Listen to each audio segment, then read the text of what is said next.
Hey guys, and thank you for tuning in to our second episode of How to Start Streaming. Today we're going to go into depth with choosing your platform to stream on and what software to use. Now, choosing your platform is really important from the beginning. There's several tools out there at your disposal that I know you can use that give you the opportunity to stream to multiple platforms at once. But I would recommend against it for two reasons. One, it takes some serious computer clout to pull it off properly. Got multiple outward streams going out, and not to mention the fact that you need strong internet with a good upload speed to pull it off efficiently. This guide and series was all intended to focus you on an affordable startup process of your stream, so I would personally just pick the one platform to stream to. Two, you're going to find it really difficult at the start to balance how much you're looking at chat and how much you're actually gaming. You're going to get viewers in there wanting to talk to you, so you need to be on the ball and talking back to them. If you've got 4 chat panels open for 4 different platforms, it's going to be really difficult, if not impossible, to focus all of your viewers at your game at one point in time. So let's discuss your platform options. Now, Twitch is without a doubt known far and wide to streamers and really the guys who made streaming big for all of us. Does that mean that it's the best one to go with? Yeah, I'd say no. You know, the benefits of Twitch is it does have a very user-friendly interface with no distractions from its purpose.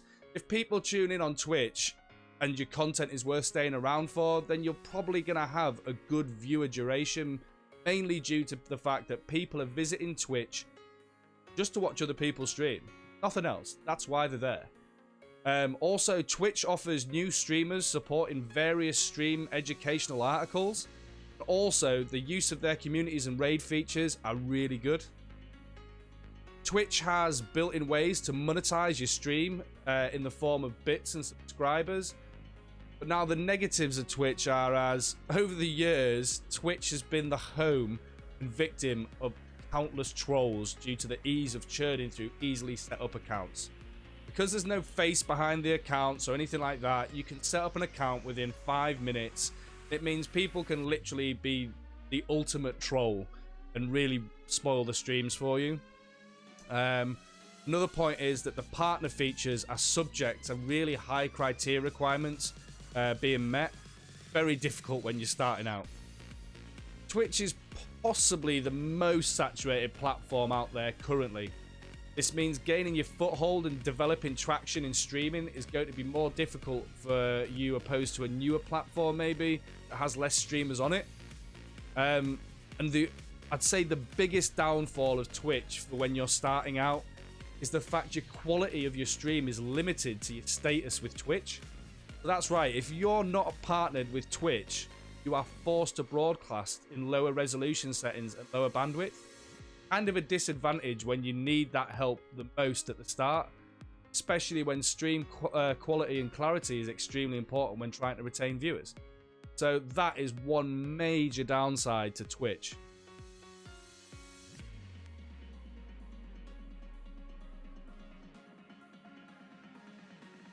Now we'll discuss Hitbox TV, or what is now known as Smashcast TV, is relatively in its infancy stage as a platform right now. Already used by a lot of esports for streaming, and although it has got a small viewer base for now, it may be the next rising star in the streaming world.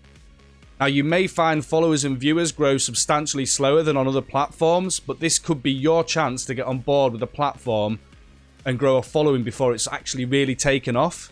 The platform has been designed to be super streamlined and user-friendly.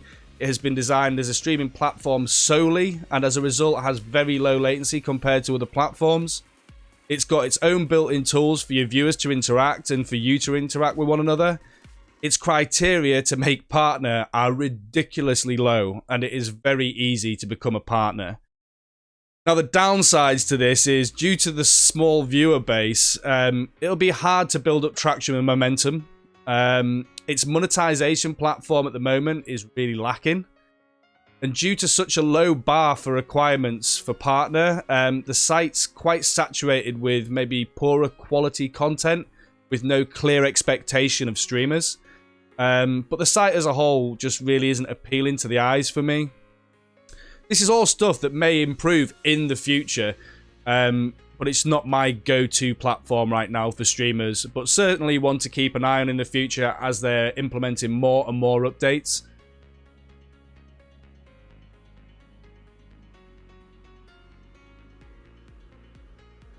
The next platform we'll discuss is Mixer. Now, I personally never got on with Mixer. When I first tried it, it was still very new and it just did not feel user-friendly at all for me. But now it's one of the more efficient platforms to stream on.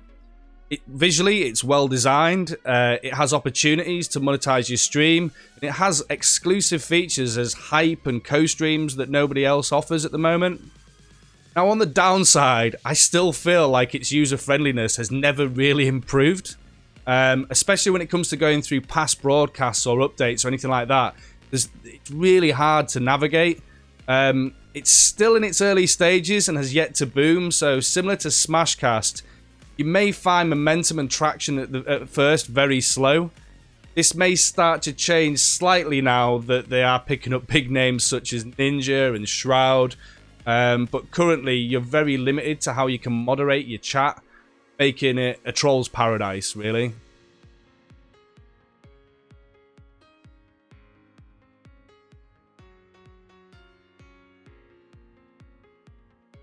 YouTube. I mean, who hasn't heard of YouTube? They literally are the go-to site when it comes to checking out people's content in video forms. And now they've got the live feature for gamers. They brought on their own SEO and searchability features, meaning anyone who knows how to use keywords and tags efficiently instantly start getting some traction on the content. You've got a range of apps that you can integrate into your stream, just like Twitch extensions. But the difference is these aren't limited to the site's developers, meaning you can be getting awesome features and new content additions all the time. It's probably one of the easiest platforms, I'd say, to set up streaming-wise, certainly against some of the more complicated ones like Mixer when it comes to integrating, because it's got its own live API. It's totally free to use. There's no premiums or any sort of hidden costs, which is appealing both to streamers and viewers as well, because the viewers don't get charged either. But as ever, there's always a negative, or we wouldn't be here doing this. Monetization is unfortunately very limited. Your only and main source of revenue that's going to come from YouTube is strictly ads-based, which can only be actually accessed once you hit quite a high criteria level. So that is probably the only negative behind YouTube. So it's worth giving a try, maybe.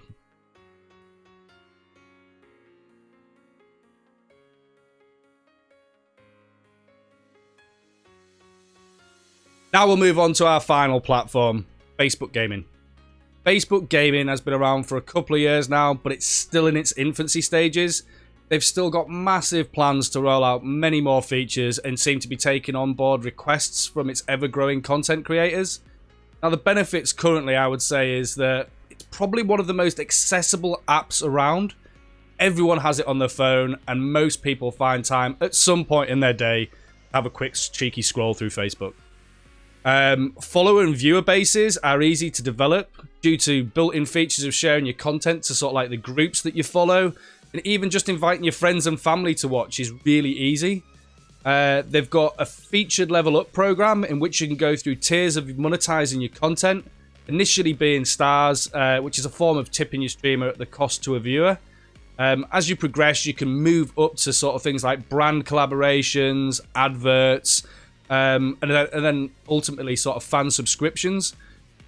The interface itself is very user-friendly, as it's Facebook. It's been developed for years, and they've actually implemented like their own streamer dashboard where you can monitor everything you need in one space whilst being live. I'd probably say as well that they are the leading sort of platform for you to sort of study your analytics. There's so much information there if you're one of those kind of people that really want to get stuck into the numbers and develop a plan for growth. So far, I would say the negatives for Facebook Gaming are the fact that fan subscriptions feature is not available to everyone. It's currently only invite only. There's no like sort of criteria that you can meet. There's no sort of instruction of what boxes you need to tick to actually get those features. So it's hard for streamers to understand what they need to do to get that feature, because subscriptions and supporters is a big feature on any sort of streaming platform. It's an opportunity for people that enjoy your content to put in a regular sort of subscription and sort of tip. So yeah, it's something that really needs addressing by Facebook. The other thing that seems to have sort of died down a little bit is the fact that there was a lot of reports, and I know I've experienced it on a few occasions, that messages in chat of the live stream just got lost into the ether. I mean, they never sort of hit your dashboard, then people think you're not talking to them. It's just the fact that they're not getting there for some reason. It's constantly improving, and to be honest, I've experienced this very little recently, but certainly when it first came out, it was a major issue. Now that's just a small rundown of all my pros and cons of streaming platforms most used. I personally use Facebook Gaming.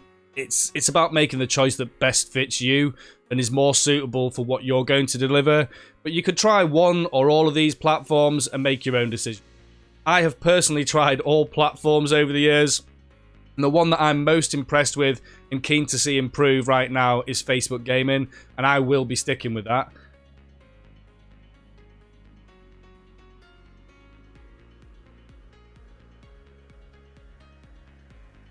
Now you've decided on what platform you're going to stream to, now you need to decide which streaming software you're going to use to do it. Now there's a lot of choices out there, but personally my favourite is Streamlabs OBS.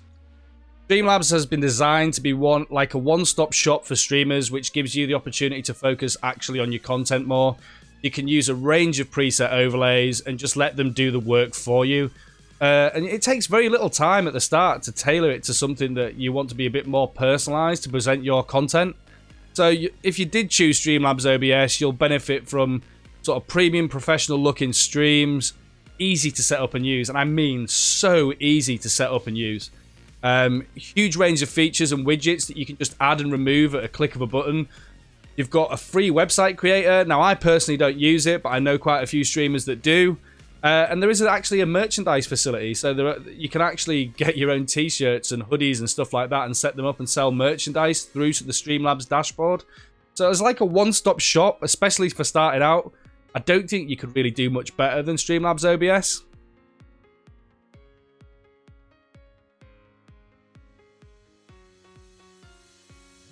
Another broadcasting software to consider is XSplit. Now, XSplit has been around a long time. And like OBS, they offer a very easy to set up and user interface. It boasts, like Streamlabs, its own features that are ready to use, such as alerts, all at your fingertips and ready to use. Unfortunately, the negative with XSplit is they've got like a tiered subscription model, meaning that if you just want the free version of the software, it's slightly hindered by less features and has adverts running through it. But you can pick up the premium subscription, to be fair. The software is like $25 for the whole year. So if you actually get on with this software and feel it has the potential to be your go-to broadcaster, then it's relatively a small investment in the long term, and I'd advise you probably go ahead with it.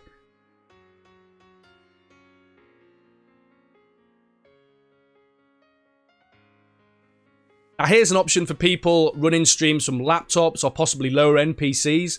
Called Lightstream. Now, Lightstream is a web-based broadcaster. This means you don't have to download any apps or programs. It doesn't have to run in the background using up valuable CPU.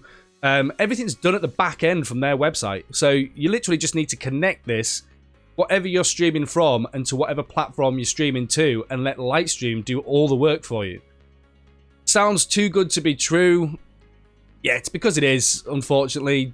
Due to the fact that it's a totally free service and it's supply demanding, you'll find very little support from this company if you have any issues or need some help or assistance at all. Not to mention the limitations when it comes to sort of like making your stream unique and personalized. We all know that what makes a good stream is the fact that you bring in new content, it's unique, there's features that are different, all of these things. But, well, you can't do any of that with this kit, unfortunately. You have no widgets and, like I say, very limited to personalization of any kind. Now, that's not to say that this may not change in the future, as, it's a really new company, and I'm sure this is just the tip of the iceberg for them. All in all, it's a free service, so very little complaints. possibly a good solution for anyone out there that has, like I say, a laptop to broadcast with or limited sort of processing power. Now, there are other streaming softwares out there, but I'm not going to go into too much more detail, as I honestly believe that Streamlabs OBS or XSplit are really the way forward for most streamers starting out. Sure, you may need to take a little time at the start to set it up and personalize your stream, but trust me, totally worth it in the long run. It's going to have a better experience for your viewers. There are other simple options out there for stream outputs, such as NVIDIA Shadowplay, but this has literally no customization features. It's totally subject to you owning an NVIDIA graphics card for one. And unfortunately, I just don't think it actually performs that well in my eyes. Now, the back-end software is perfect for capturing and recording some of your best gaming moments and highlights, ready for like a montage video, but I would literally leave it at just that. Now, I hope you found this part of the tutorial informative and useful. And if you want any tutorials on how to set any of this software up that we've mentioned today, make sure you drop it in the comments below, and I'll get cracking with that as well.